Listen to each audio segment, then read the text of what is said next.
What's up, guys? It's Coach Grant with First Down Training, and today we're going to be breaking down how to make the hard throws on the field look easy. More in particular, we're going to be talking about off-platform throws. So what are off-platform throws, how you guys can make those, what's the mechanics of it, what's a pop step, and how you guys can be more consistent when you got to buy time back there in the pocket, okay? So I hope this video gives you guys some value, but also, fellas, if you're a quarterback and you want to learn how to read defenses, we have 250-plus videos on my website, over 12 hours of content, all based around how to read defenses, right? So like the videos I break down on this channel, it's all the IQ side of things. So it's all about beating coverages, cover 3, cover 4, cover 6, whatever, cover 2, man coverage, and specific play concepts. Check out that very first link in the description. You can sign up for it on my website. 250 plus videos, 12 hours of content, and we upload 4 times every single week. So I hope we get you guys on that soon. Again, check out that very first link in the description if you want to learn how to read defenses. Let's get started with this video. So the first thing we're going to be looking at here is this hook replace throw by Mayfield. So let's watch the thing again full speed, then we'll break it down. So you see how he's running outside the pocket, hook replace, and he's able to drive this thing downfield, okay? So we're going to be looking at this clip, then we're going to be taking a look at Justin Fields' pro day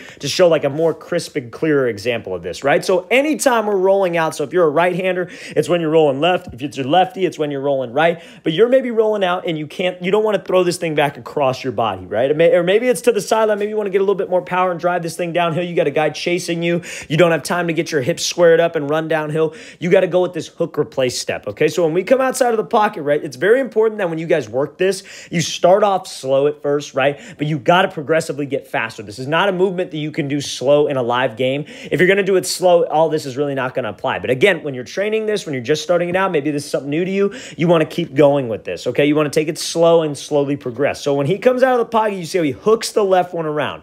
You want to hook the left one in the direction of the throw, and you want to replace your right foot where your left one was. So you see how his left one's there, hooks, replaces where that was with his right foot, and now he's loaded and now he's ready to go. And you see how most of his weight is on that back leg, okay? So now this is one of those off-platform throws that you got to consistently work. I work this all the time with my quarterbacks. We work it in the beginning with the towel to just work the mechanics of it before we even get into it with an actual football. So it's called a hook replace. So again, we hook with the left, replace with the right. Now my hip, my knee, hip, and shoulder are all set in the direction of the target in a matter of 2 steps. Just a hook step, just a replace step, and I'm ready to go. Guys who have a baseball background, they're very familiar with this type of movement. A lot of guys in the outfield, have to like just turn and make a quick throw, shortstop, second base, whatever it is, right? You see guys like Kyler Murray make this a lot. You see guys like Patrick Mahomes, Josh Allen, Aaron Rodgers for sure. They all do this type of throw, right? And you guys see this quite often, but it's something that, they're just athletes. They could just make it, right? But you see this in every single quarterback, all the way back to Randall Cunningham, right? I was looking at film of him the other day, and he's doing this hook replace step, right? So it's been around for a long time, but I don't think it's ever been necessarily maybe coached to a lot of you, right? So to some of you, this might be review, and that's great, but this is something that needs to be coached and needs to be emphasized, these off-platform throws, because they can 100% be taught. So when we hook replace, it's all about weight transfer, right? Because you see when Mayfield goes to throw, he does that pop step. You see how he takes those 2 steps, like that Aaron Rodgers kind of like hop step where he goes 1, then 2, and his foot hits the ground twice. Now, the reason why he does that is because he's got so much weight transfer. He's rotating down an axis, right? Like he's got a pole down the middle of his body, and he's shifting that weight from back leg to front leg, and that allows his front hip to come open. And like I said, he's got that weight transfer through. Now, that weight transfer, if you're shifting weight to that front leg, you cannot have that front foot be super heavy, because if that front foot's super heavy, your knee can lock out, your hip will lock out, and then you'll end up swinging your upper half because you don't have any rotation from your lower half. All that rotation, all that drive comes from these legs and comes from these hips, right? So when we go to throw and when we do this hook replace step right here, you see how he's got most of his weight on that back leg and he's very light on the front leg, so he can actually transfer. So he can transfer, and you almost, like I said,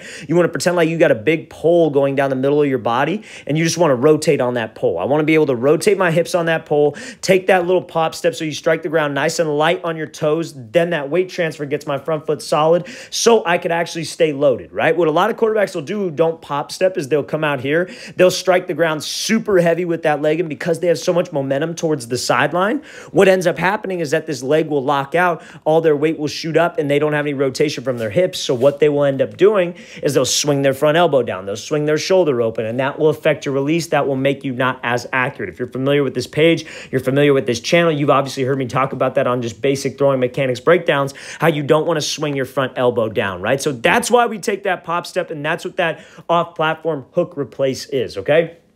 So again, when you want to use this, anytime you're out of the pocket, maybe you're here, like I'll drop a concept, like maybe you got like a smash concept and this guy's running a corner post. You want to hit this corner post, you're out of the pocket. You don't want to throw on the run back over here. So what you do is you get out on the pocket, you hook, you replace, and then we throw this thing, but all my momentum is going towards the sideline. So I take that pop step to be able to stay right on target and keep your shoulders and hips square to this thing. Let's watch it full speed. Then we're going to take a look at Justin Fields doing this same kind of a throw at his pro day. And again, it's just another look. It's just another look where you see the top guys continuously working these off-platform throws that make it a little bit difficult. They make things hard on yourself, but you've got to get comfortable with that uncomfortable. So you see how he's coming out here, gives that little move. Guy's coming back across his face. What does he do? Hook replace, a little bit of a pop step, and sends this thing back across the field, right? You saw Zach Wilson do this as well at his pro day. And so you see how he's coming out here. Fields sees this across the field. What does he do? He hooks with the left. Then what does he do with the right? Replaces with the right, and now where's most of his weight? Most of his weight is on that back foot. His weight's going towards that sideline, so what's he focused on doing? That weight transfer. You see how it's like he's rolling down a coil. His hips are rotating around. He's shifting that weight to that front side, and watch what his front foot does. Front foot comes way out of the ground.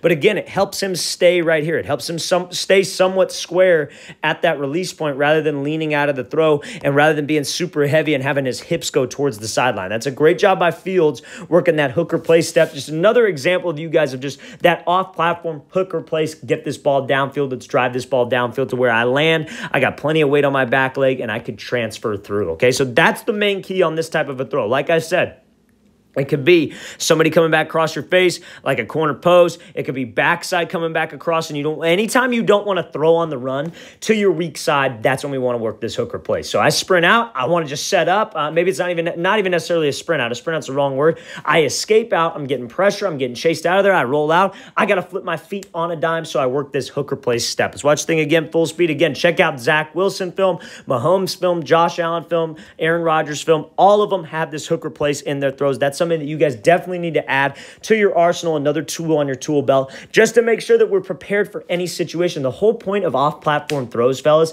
is so you guys, A, don't get killed, and you can throw it in a tighter window. You don't see high school kids making these types, well, you do something nowadays, but you don't see youth and high school kids making these types of throws. You see it more so in college, you see it more so in the NFL, because the windows to throw aren't as small. But if you can get comfortable with this stuff, that's how you could stay in there in that pocket and be able to go through read after read after read and come to something. Maybe if it would be late if you were setting your feet to the throw, or maybe you could come to it late, but it's still on time technically with the play. You just don't have your feet set, and you could still make certain throws. You get out of the pocket, you're able to extend plays. You're not one-dimensional. You guys got to be able to check off these boxes that college coaches are looking for, and what they're looking for is guys who can extend the play, drive the ball downfield, and make these throws that they don't expect them to make. The game is constantly changing, so if you're not that guy who's working on these types of throws, you're just strictly a pocket and a sprint out guy, you're one or two dimensional, right? You got to have multiple tools. You got to be able to make every single throw on the field to stand out to a coach. And that's ultimately, I assume, why you guys are watching this video, and what's the goal behind it is that you're trying to,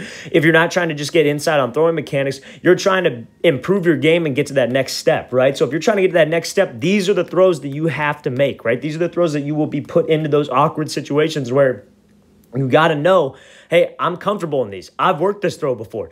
I'm confident. All it comes down to is confidence. Do you have the balls to make these types of throws downfield? Okay, so now we're going to get into the second off-platform throw that a lot of people don't necessarily think maybe is off-platform, right? So we look at Rodgers here. Feet are set left, and he ends up having to come back across the field and hit this post, right? His feet are, because like the common thing is like, oh, you want your front knee, front hip, front shoulder set to the throw, right? He's throwing this thing here, right? He's throwing this thing over to the middle of the field. Where's his front knee and his front hips and front shoulder all set to the outside, right? So certain throws where your feet aren't set, that's considered off platform. You're not on that block. You're not completely set to this thing. Obviously, you want to be on platform as much as possible. You don't want to be off platform when you don't need to, but it's just a way to be more comfortable back there in the pocket, right? Because imagine if he's here and Rodgers is not comfortable with his feet like this. So what does he do? He resets and he moves his feet and he loads up on the back leg. That's going to make you late. That's going to make that throwing window is just going to close, and then bam, we got nothing there for that throwing lane. So we got to make sure that we're able to stay in there as long as possible, go through progressions. If I don't have my feet set, I'm able to make this throw. Now, how am I able to do that, right?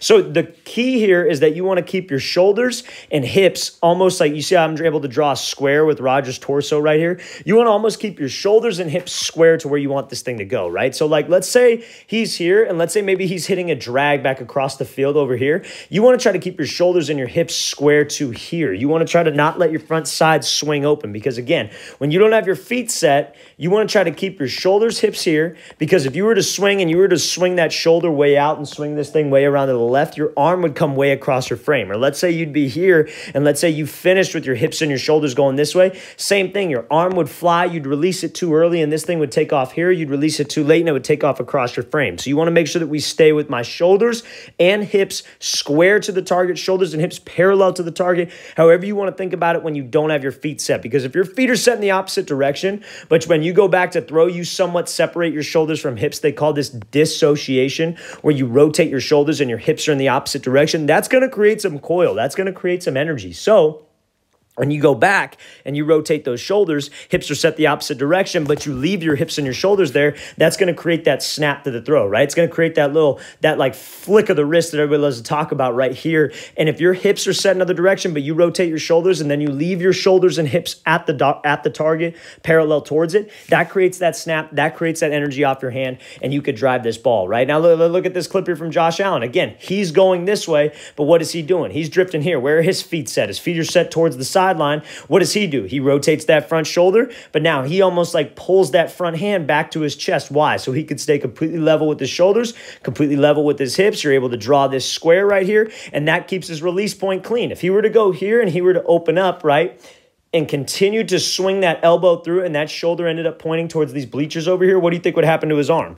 His arm would extend way out. It would go outside of his frame, and he'd be throwing across rather than extending and flicking down like he does. He would be coming across his chest. He'd have no consistency. Ball wouldn't spin. His hand would come underneath it. So again, it's very important when you don't have your feet set. That's the other type of off-platform throw. Your feet aren't set to a throw. You got to rotate your shoulders because your hips going in an opposite direction, or your momentum going in an opposite direction, and you rotate your shoulders. You have a clean foot strike. That will create that whip. That will create torque, and then you'll be able to stay. You want to make sure that you stay completely square with shoulders and hips to the target, be able to draw a square on his torso so I can make sure I have consistency with my release point and be a little bit more accurate when I don't have my feet set. Let's watch the thing again, full speed one more time. Great job by Rodgers, not setting his feet to this throw, being able to drive this thing. Then same thing by Josh Allen, staying completely square, trusting that his shoulders and hips stay there even when his feet are going towards the sideline. All right, guys, I really want to thank you for watching. I really appreciate it. If you guys have any questions on anything quarterback related or anything related, leave that in the description or leave that in the comments below. I'll get back to you as soon as possible. And again, fellas,